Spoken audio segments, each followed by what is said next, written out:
Es una investigación, sí, sobre aquellos lugares donde vivieron mis ancestros salinas.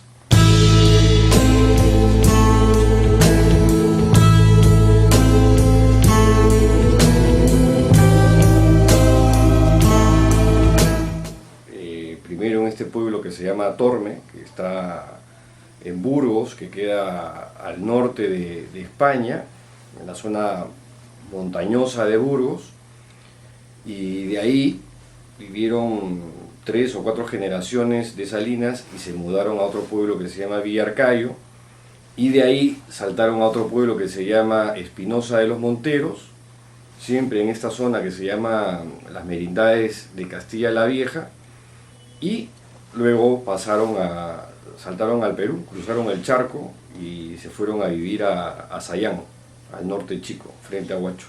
Háblanos un poquito de cómo ha sido el proceso de la investigación y cuánto tiempo te ha tomado, qué cosas has hecho, has ido al campo. El libro salió un poco, no sé, movido por la curiosidad. Yo hace casi como unos 15 años, entrando a la librería El Virrey, cuando todavía estaba en Miguel Dazo, me topé con un libro que se llamaba 100 familias establecidas en el Perú. Y ahí encontré el árbol genealógico de los Salinas, que lo había mandado a hacer Carlos Salinas Dañino, que es primo mío. Ahí tomé contacto con Carlos, quedamos en tomarnos un café, nunca nos tomamos el café, y luego en otra incursión en El Virrey, años después, me encuentro con un libro de un historiador sayanero, de Sayán, que se llamaba Jesús Elías Ipince, donde me encuentro con una semblanza más o menos importante de mi tatarabuelo Antonio Salinas Castañeda. En esta semblanza descubro que hay algunos nombres que no aparecían en el libro o en el árbol genealógico que había hecho Carlos. Entonces ahí tomo contacto nuevamente con Carlos, quedamos en juntarnos a tomar desayuno en la tiendecita blanca y compartiendo información, vimos pues que habían más cosas sobre la familia que faltaba investigar. Entonces, bueno, yo en un viaje a España me fui a visitar los pueblitos, porque los pueblos sí ya aparecen registrados en el árbol genealógico que hizo Carlos. Luego de ese viaje, tomé contacto, o escribí Torme en Google, y me derivó a una web del pueblo. ¿Qué es torme.org? Si era Torme no sé qué, torme.no no sé qué. La página tenía 1 año y pico de creada y tenía 14 visitas, ¿no? Entonces yo agarré, como que mandé un saludo porque había estado ahí, comenté algo de que mis ancestros habían vivido ahí, y claro, era como que escribes un mensaje en un papel, la metes dentro de una botella y la tiras al mar, ¿no? Jamás pensé tener algún tipo de respuesta.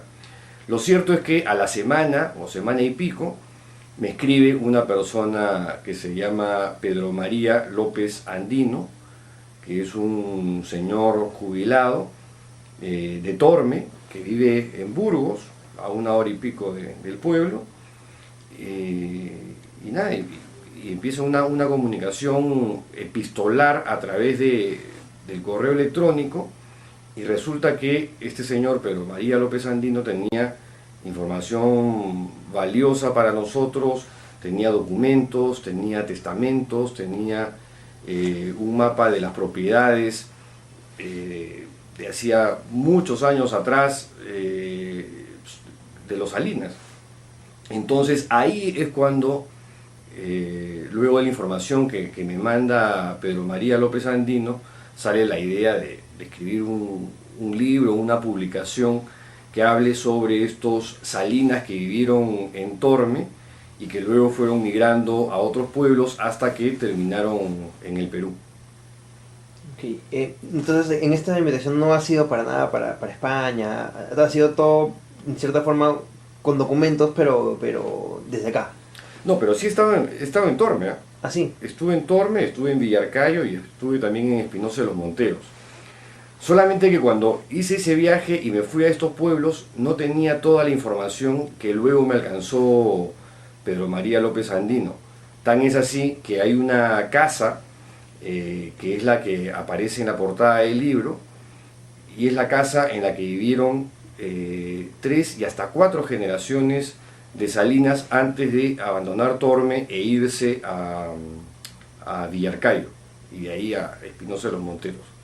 No, sí estaba ahí, lo que pasa es que cuando estuve ahí no tenía toda la información que me dio luego López Andino. ¿Y todavía viven Salinas en Torme? No, ya no hay. Cuando estuve en Torme incluso me metí al cementerio. Todos los apellidos eran Varona, Pereda, Ortiz, Rueda, pero ningún Salinas. Además es un pueblo pequeño, es un pueblo muy antiguo también, donde viven no más de 100 personas durante todo el año. Es un lugar muy frío y cuando llegué, incluso yo llegué en un taxi, había solamente un señor mayor, viejito, ¿no?, que estaba desmontando algunas hojas que estaban fuera de su casa. Quise hablar con él, pero el señor era sordo. Me di unas vueltas, he pasado por la iglesia, he estado cerca de la casa de los Salinas, sin saber yo que era la casa de los Salinas. En Villarcayo también pregunté, no habían Salinas ahí, y en Espinosa de los Monteros tampoco, era como que se habían extinguido, ¿no? Yo no sé si es que algunas de las ramas de mi familia se ha quedado por ahí en algún sitio, lo más probable es que haya sido así. Pero lo que yo tengo es la hoja de ruta de estos Salinas que terminaron en Sayán, luego se vendieron todo y se vinieron se mudaron luego a Lima, ¿no? ¿Cuál ha sido la experiencia personal tuya de descubrir tanta historia que ha cruzado continentes en la búsqueda de datos sobre tu familia, ¿no? Sí, ha sido una experiencia fascinante, ¿no? Yo usualmente escribo sobre política, no me meto en estas cosas que son harina de otro costal. Sin embargo, fue tan entretenida la cosa y fascinante, creo que esa es la mejor definición de esta experiencia, que también he aprendido pues a partes de la historia del Perú en las que nunca me había zambullido, gracias a que luego me metí a hacer las semblanzas de mi tatarabuelo, que vivió en la época de Castilla, que fue alcalde de Lima, y que gracias a él se constituyeron las primeras compañías de bomberos en el Perú, a propósito del combate de Angamos, ¿no?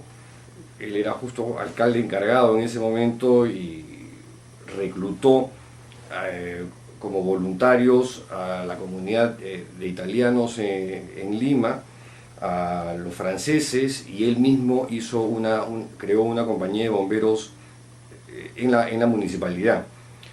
Bueno, él también jugó un rol importante cuando Castilla decide terminar con la esclavitud de los negros. Él es uno de los que lidera, o él es el que lidera a todos los hacendados de la costa para hablar con Castilla, porque se generaron una serie de problemas como consecuencia de la abolición de la esclavitud, entre ellas pues, negociar una indemnización, crear una policía rural para las zonas, para los valles de la costa, y bueno, también se tramita pues el ingreso de chinos para que trabajen también en las haciendas. No es un pasado muy simpático, digamos, el que acompaña a mi tatarabuelo, pero trato de entender la coyuntura histórica. En esa época la esclavitud era normal, y tan es así que la iglesia, los jesuitas en particular, eran los mayores propietarios de esclavos en el Perú, ¿no? Bueno, la cuestión es que mi abuelo, el padre de mi tatarabuelo, le compra a los agustinos la hacienda de Andahuasi, que también ya venía con esclavos, se vendían la tierra con todo, ¿no? Sí, bueno, y luego él deja todo en Sayán y se viene a vivir a Lima, donde es 2 o 3 veces alcalde de Lima, un encargado, 2 veces electo. No habían elecciones en esa época, no te designaban, pero lo eligieron a él en 2 oportunidades, y luego entra al Congreso y llega a ser presidente de la Cámara de Diputados. Todo un personaje, sí.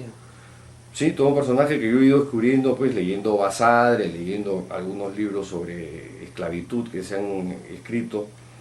Mi tatarabuelo pues era uno de los que no más esclavos tenía, pero digamos, porque el que más esclavos tenía era el ministro de Hacienda de Ramón Castilla, que era Domingo Elías, y él es uno de los que definitivamente le dice al mariscal Castilla: oiga, lleguemos a algún tipo de acuerdo con el tema de la indemnización, ¿no?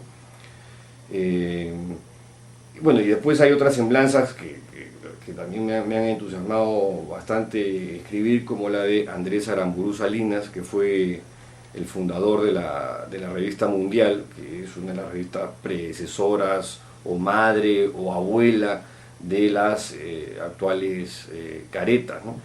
Anteriormente Oiga y otras similares. Es una pregunta ya medio ociosa, pero sabemos por el nombre de tu blog y todo el asunto que viene atrás que el poeta Pedro Salinas fue tu inspiración para ese nombre. Por ahí que hay alguna... Dicen que plagiado yo el título de su novela, ¿eh? No, eso lo sabemos. De su obra poética. Hace tiempo que tú lo dejaste claro, ¿no? Que obviamente era un juego, ¿no? Sí, pues. Pero por ahí va la pregunta, ¿no? ¿Ese Salinas de alguna manera estará emparentado contigo? ¿Por ahí? No lo sé, porque Pedro Salinas, el poeta español, hasta donde tengo entendido, es madrileño.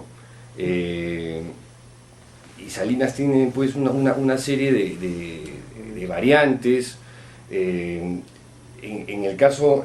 mi caso particular, la rama originaria en teoría proviene de la zona de Navarra, de la zona vasca de Navarra.